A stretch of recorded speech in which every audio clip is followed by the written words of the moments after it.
নমস্কার বন্ধুরা, প্রাণ গার্ডেনিং চ্যানেলের আরেকটা ভিডিওতে সবাইকে স্বাগত জানাই। বন্ধুরা, বেলি ফুল গাছের প্রুনিং কিভাবে করতে হয় তা নিয়ে একটা কমপ্লিট ভিডিও আমি তোমাদের সাথে শেয়ার করেছিলাম। তো যারা দেখোনি গিয়ে দেখে নিতে পারো। তো সেই গাছটা প্রুনিং করার সময় আমি কয়েকটা ব্রাঞ্চ বাদ দিয়েছিলাম, কারণ সেগুলো তখন নতুন বেরোচ্ছিল। তো প্রুন করার পরে আমার সেই ডালগুলোতেই আগে কুড়ি এসে গেছে। তো দেখো, মোটামুটি প্রথমবারে এইরকম একটা ফ্ল্যাশিং এসেছিলো, এবং সেটা প্রুনিংয়ের পর নিউ বেরোনো ব্রাঞ্চই কিন্তু নয়, যেগুলো প্রুন করিনি নিউ ব্রাঞ্চ সেইগুলোতে এইভাবে ফুল এসেছিলো। তো ধীরে ধীরে এই ফ্ল্যাশিংটাও শেষ হয়, এবং তারপরে গাছটা আমার আরও বুশি হতে থাকে, প্রুনিংয়ের পর নতুন ব্রাঞ্চ বেরোতে থাকে, এবং তারপর আমাকে গাছ ভর্তি করে ফুল দেয়।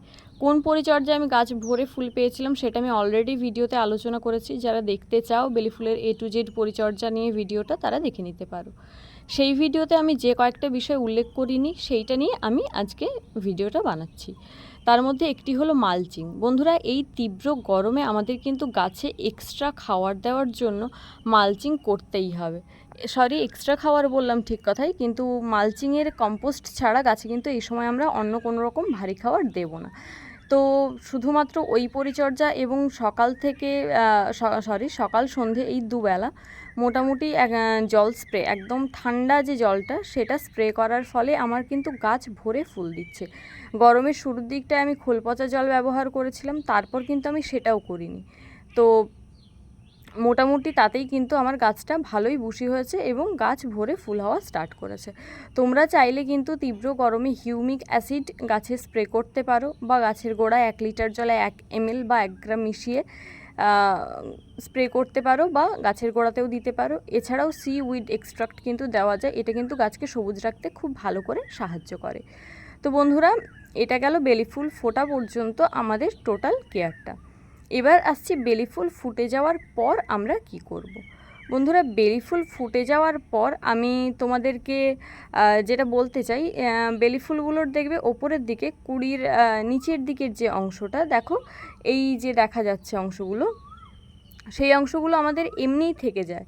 তো ওই অংশগুলো যদি আমরা কেটে বাদ না দিই, তাহলে কিন্তু গাছটা পর্যাপ্ত পরিমাণে পরের বারে বুশি হবে না, এবং আমাদের কিন্তু মনোমতো ফুল দেবে না। তো আমরা চাইবো আমাদের ফার্স্ট ফ্ল্যাশিং হয়ে যাওয়ার পর সেকেন্ড ফ্ল্যাশিংয়ে যেন আরও বেশি পরিমাণে ফুল আমরা গাছটা থেকে পেয়ে থাকি। তো তার জন্য আমাদের কিন্তু গাছটাকে প্রিপেয়ার করতে হবে। কিভাবে আমরা সেটা রেডি করব, চলো সেটা দেখাই।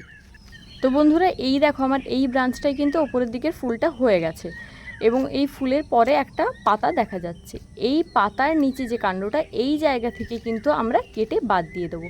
এই জায়গা থেকে কেন কেটে বাদ দেবো না, এই জায়গা থেকে কেটে বাদ দিলে এর যে নিচের পাতাটা আছে, দেখো ভালো করে দেখাই, এই যে পাতাটা আছে, এই পাতার গোড়া থেকে আবার কিন্তু 2টো ব্রাঞ্চ বের হবে, এবং 2টো ব্রাঞ্চ বের হলে গাছটা যথেষ্ট বুশি হবে। তাই পরের বারে পাওয়া ফুলের পরিমাণ এবং সংখ্যা সবটাই বেড়ে যাবে। তো বেলি ফুল গাছ অত্যন্ত নির্ঝঞ্ঝাটে হয়, খুব একটা বেশি পরিচর্যা করতেও হয় না, শুধু জলের বিষয়টা দেখে রাখলেই হয়। আর কীটনাশক মাসে একবার করে স্প্রে করলেও হয়, যাদের পোকার প্রাদুর্ভাব কম তাদের স্প্রে না করলেও চলে যায়। তো এত সহজ পরিচর্যা এবং সুগন্ধি ফুল হিসেবে আমার মনে হয় না বেলির থেকে বেটার অপশান অন্য কিছু হতে পারে বলে। তো তোমরা এইভাবে পরিচর্যা করো, আর প্রত্যেকবারে এই যখন ওপরের দিকগুলো প্রুন করবে না বা পিঞ্চিং করবে, তারপরে কিন্তু গাছের গোড়ায় একটু খাওয়ার দিয়ে দিও। সেটা হতে পারে খোল পচা জল, বা হতে পারে সবজির খোসা ভেজানো জল, যা কিছু। তবে মনে রেখেও, এই সময় কিন্তু তীব্র গরমের সময় যদি হয়, তাহলে কিন্তু কোনোভাবেই কোনো রকম ভারী খাবার দেবে না। আর যদি তীব্র গরমের সময় না হয়, তাহলে কিন্তু গাছের গোড়ায় মিক্সড খাবার দিলেও দেওয়া যায়। তবে পিঞ্চিংয়ের পর তরল সার দেওয়াটাই গাছের জন্য বেশি হেলদি এবং উপযোগী। তো বন্ধুরা, আমি তরল সারের কথা বললেও যারা চাও তারা কিন্তু ব্যালেন্স NPK 1 লিটার জলে 1 গ্রাম মিশিয়ে সেটাও গাছের গোড়ায় দিতে পারো। তবে যদি খুব গরম থাকে, সেক্ষেত্রে রাসায়নিক সার প্রয়োগের আগে একবার ভেবে নেবে। এই ছিল আমরা প্রথমবার ফ্ল্যাশিংয়ের পর গাছটাকে কীভাবে প্রিপেয়ার করব দ্বিতীয়বার গাছ ভরে ফুল পাওয়ার জন্য। তো সেটা আমি আলোচনা করলাম। বর্ষার আগে গাছের আরেকটা স্পেশাল কেয়ার করতে হবে, সেটা নিয়ে একটা ভিডিও আমি খুব শিগগিরই নিয়ে আসছি। তো তার জন্য তোমরা দেখতে থাকো প্রাণ গার্ডেনিং চ্যানেল। আর ভিডিওটা যদি ভালো লাগে, প্লিজ লাইক করো, তোমার বাগানে বন্ধুদের সাথে শেয়ার করো। কোনো কোয়ারিজ থাকলে সেটা কমেন্ট করে আমায় জিজ্ঞেস করো, আর চ্যানেলটা সাবস্ক্রাইব করে প্রাণ গার্ডেনিংয়ের সাথে থেকো। খুব শিগগিরই আসছি অন্য একটা ভিডিও নিয়ে প্রাণ গার্ডেনিংয়ের এই চ্যানেলেই। নমস্কার।